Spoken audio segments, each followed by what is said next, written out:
Here we are in the new year, and I am now talking about a topic which was controversial and is controversial still. I hope you had a good start to the new year, and we're going straight into the topic of does performance pay off? I received an enormous amount of email during the last couple of months. Why didn't I talk about the topic during last year? Very, very easy, because this is a topic which needed a lot of effort for research, getting the numbers, the data, the facts together. And as you all wanted it fact-based, which I appreciate, here we are. When you now wonder, what did Niels Brabandt do during the festive seasons? Research and data. I hope you had a good time getting into the new year 2025. We're talking about, does it actually pay off to work more, work harder? Does it pay off to deliver performance to either your organization, your company, your organization, whatever entity you work for? Because you probably heard the ever ongoing phrase that people say, sometimes it is just better not to work because you get so much from the state. Let's check if this is true. If you're now sitting here and saying, I'm actually hesitating to think of either putting focus on my job, focus on my career, because I'm not sure if it actually pays off. This topic often becomes a topic of politics. It's often instrumentalized, but this instrumentalization only focuses on putting a divide in society and then playing one group against another. And that's not what I am going to do here. I strongly distance myself from any kind of this behavior. We are going to talk about facts, evidence, and data. Thus, performance pay off. We compare and deliver the data. First, of course, we have to talk about what are we talking about if we talk about performance. So first, of course, you need to deliver the qualitative aspect. So, for example, when you have a certain piece of work that you have to deliver, and you can either do it quicker or you can put a bit more hours in and then deliver it on a better level, that is the amount of quality you have to deliver. Every single service, every single piece of work that gets delivered somewhere has a certain standard it needs to be met. That is the reason why you also have departments such as quality management in many organizations. So that is one part of what you do, working on a very high level. Often working on the highest level is strongly connected to having the best or at least very good education, because otherwise you are unable to do so. The second aspect is the quantitative aspect. When you produce something, let's say you want to produce a certain number of pieces that need to be delivered to the client, that is the quantitative aspect of your performance. So we need to look at both. You have to deliver highest quality, but also a good quantity. In addition to that, it's the personal contribution you give to the organization, the entity, the company. This is the soft skill aspect. This is the soft skill aspect of your work. In recent years, soft skills became more and more important. You hardly find any company that does not provide soft skill training. If there are any organizations out there not doing soft skill training, you're so far behind of what the market expects you to deliver. You probably need to catch up significantly, and doing so very quickly. Talking about what are we comparing now? Because now we have to get to the data. We compared, does it pay off to work or not to work for a person that is 21 years old, single, has no kids, is able to work fully, and therefore goes to work full-time or doesn't work at all. And we're going to compare full-time work versus what do you receive when you do not work at all. And of course, as you listening from different places in the world, we had requests from many different areas. So we took 4 cities that are representative, and these are Berlin in Germany, Zurich in Switzerland, London in the United Kingdom, and New York City in the United States of America. The data we gathered is from the so-called Bundesamt für Statistik in Germany and Switzerland, which is the Office for National Statistics in the UK, or its equivalent in the US. And we're looking at 4 different levels of qualification schemes. Either you have qualified professional training, meaning vocational training here, or you have a bachelor's degree, master's degree, or even a PhD, a doctorate degree. Very important here, we also describe what kind of services do you receive when you are in different states, to put things into perspective, because sometimes you might wonder, why is the number higher or lower compared to other countries or skill levels, and then you always have to consider what are the services you receive. Starting with, what is the amount of money you receive when you do not work? So the so-called minimum level, minimum income, benefits, handout, universal credits, name it as you like. There are many different terms for that in different countries, and it's very different from country to country. So in Berlin, Germany, you receive roughly 500 euros a month, whereas in Zurich, you receive 12 to 1400. That depends on the canton you live in, but Zurich is 12 to 1400, depending on different aspects. That's more than double, however, as we all know, when you go to Numbeo, maybe you know this platform. It's a website where you can compare cost of living between different cities. Zurich, again, is the most expensive city in the world. 4 out of the 5 most expensive cities on this planet now are in Switzerland. In London, you receive £292.11. That is very, very low, and I hardly wonder how. That's basically a tenner per day in London. I have no idea how people make a living on that, but it somehow is what they get paid. In New York City, based on different criteria, you receive $500 to $700. As we all know, in New York City, that's not much. Of course, we also have to talk about what kind of place to live do they give you where you can then live rent-free. In Germany, this roughly hovers around 500 to 700 euros. That's the usual average rent there. In Switzerland, it's more than double. It's 1,200 Swiss franc. However, when you look into the rental market in Switzerland, especially in Zurich, you very quickly have rent of up to 70 Swiss franc per square meter, while that is 1/5 in Germany. So you get a lot more space because you have the right to get a 45 square meter flat in Germany. And in Switzerland, that's very different. So you have to live a lot smaller in Switzerland. In London, you either get one of the social housing places or you live somewhere in the area of £250 to £350 a month, which is very, very small in any place in the country. In New York City, it's the Housing Assistance Act that helps you. You roughly get $1,000 per month, which is not much. You also live in a very small place. So compared to the space, Germany pays more. You get more space in Germany. Health insurance is paid in Germany as well as in Zurich. The NHS in London and the UK is free anyway by a percentage that anyone has to pay into. Not a single person can get away from the NHS payment. That's how the UK likes to keep it. Health insurance in the US, I don't think we have to discuss it, especially after recent events. Huge issues here. Medicaid is going to cover certain aspects, but there's a huge debate about what is going to be paid there. Pensions, by the way, there are no pension payments in any of the places we checked. Berlin, Zurich, London, New York City. No one pays into your pension. The only difference is in Germany, they take the time you do not work into account when it comes to meeting minimum number of years to qualify for certain pensions. No other country does that, only Germany, but that's a tiny difference here. But it can have a quite huge impact in Germany when you want to get the minimum pension, for example. You suddenly qualify even by not working compared to working. Now we come to the additional services that you receive, and of course they are quite hard to compare, so we just looked at what do you get. Basically, in Zurich, you hardly get anything, almost nothing. You have to justify anything, and why do you want to have it, and why do you need that? So specific situations of emergencies, then you get some pay, but very, very little, and it's very hard to get. In London, you, for example, get training programs, but only focused on which job do you get when we pay for this training. Same in the US, there are food stamp programs and training programs are very, very limited. Very different to Germany, where you have a massive amount of qualifications available. There's a whole industry sector for state-funded training. You may or may not like that. I'm just describing that here. So there's a huge education, integration, participation package, name it as you like. That's the different terms they use in Germany. Looking at the overall package, when you take all of that together, in Germany, you roughly receive 1,400, 1,500, up to 1,650 euros. In Zurich, up to 2,000 Swiss franc, which compared to the cost of living is way lower than in Germany. In London, you receive 550 to 650 pound, which is very, very low to make it anywhere in London, UK. It's really an emergency pay for bare minimum survival. And in New York City, $1,500 to $1,700 is not where you get rich.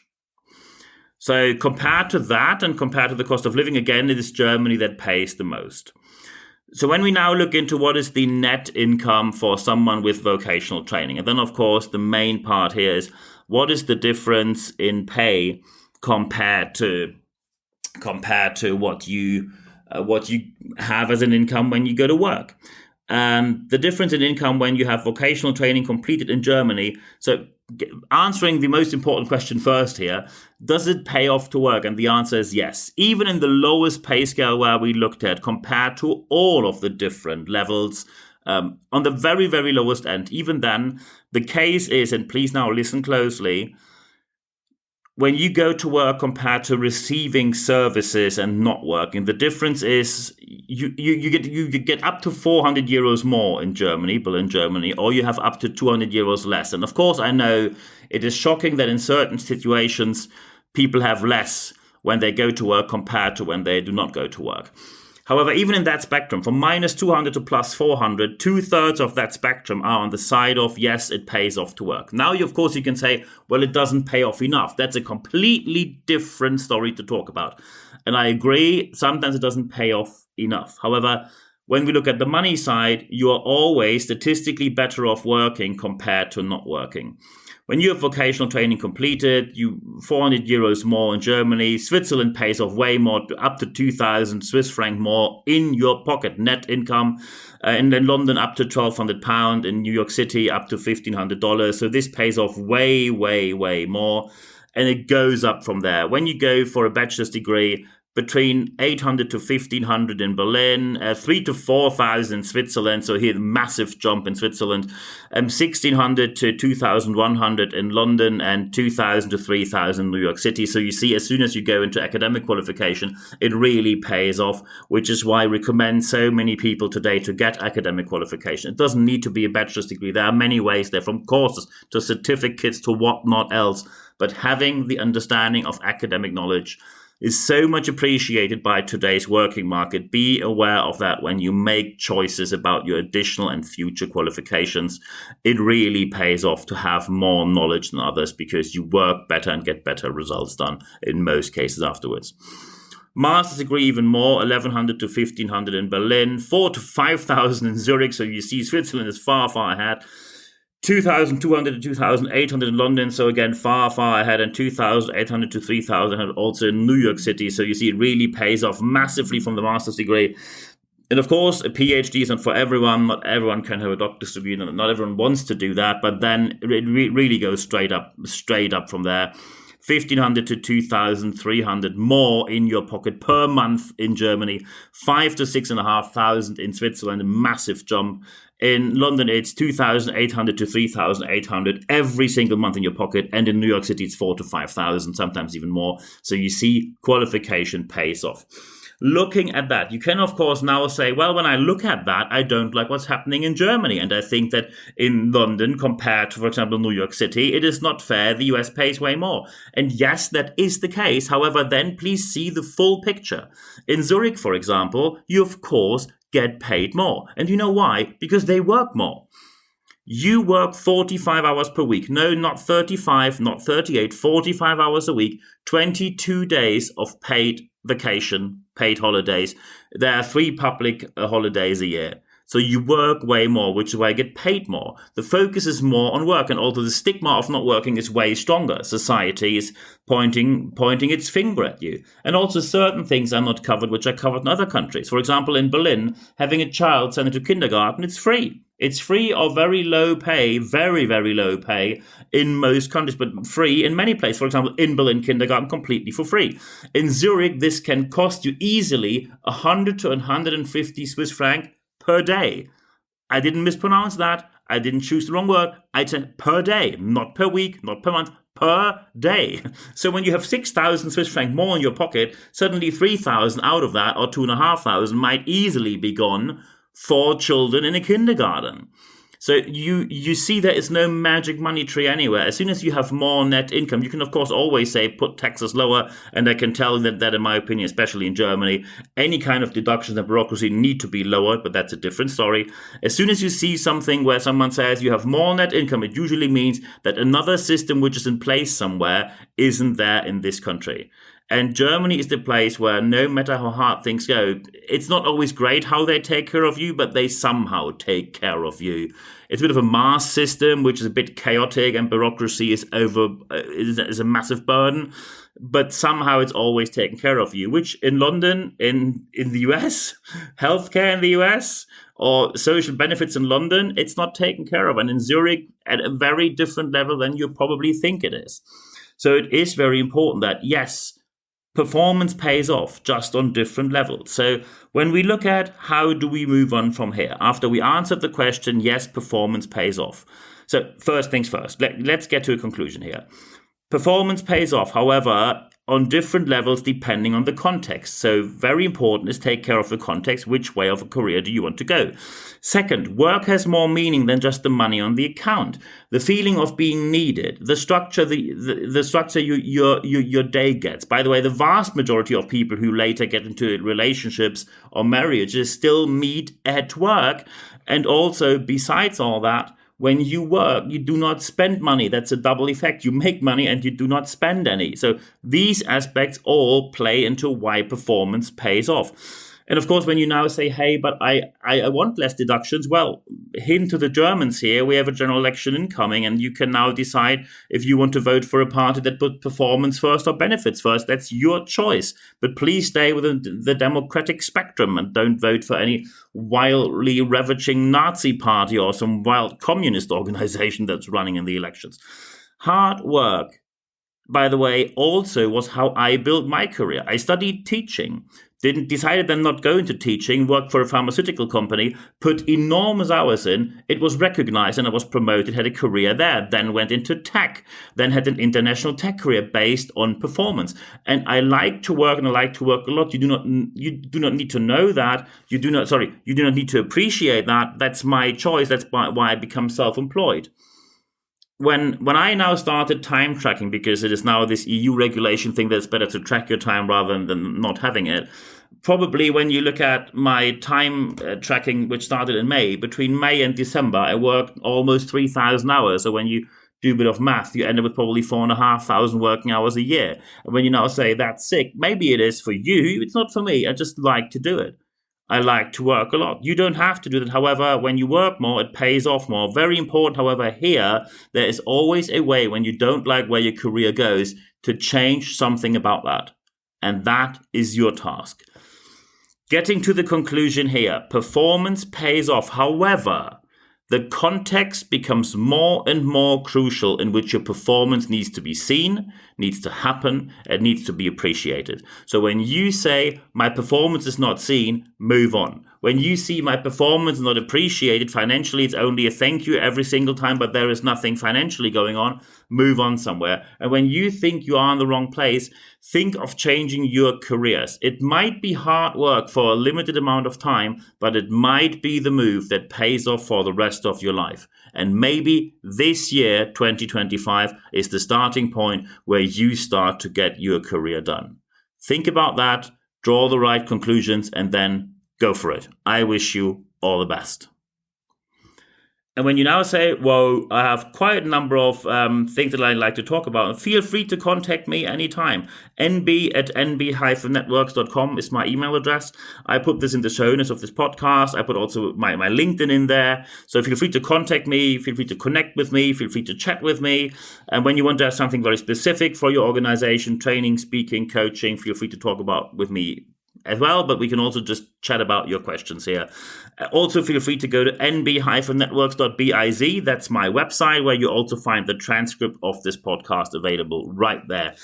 And please also consider we have live sessions where you can talk about all that and more, the leadership Q&A sessions that we have. When you go to expert.nb-networks.com, then you can enter your email address there. You receive only one email every Wednesday morning. It's 100% content, ad-free guarantee. What you receive every Wednesday morning is, first, full access to the whole podcast library that we have. Second, full access to all the articles I wrote, because some people prefer reading and forwarding articles over forwarding podcasts. And the third thing is free access to all the live sessions we have. We have once a live session, usually every month, so I'm looking forward to seeing you there. However, the most important aspect, again, is the third one.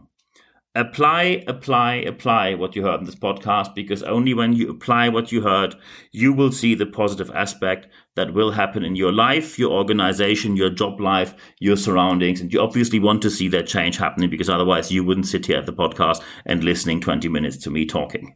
Feel free to contact me anytime, and now get into action, because at the end of this podcast, there's only one thing left for me to say. Thank you very much for your time.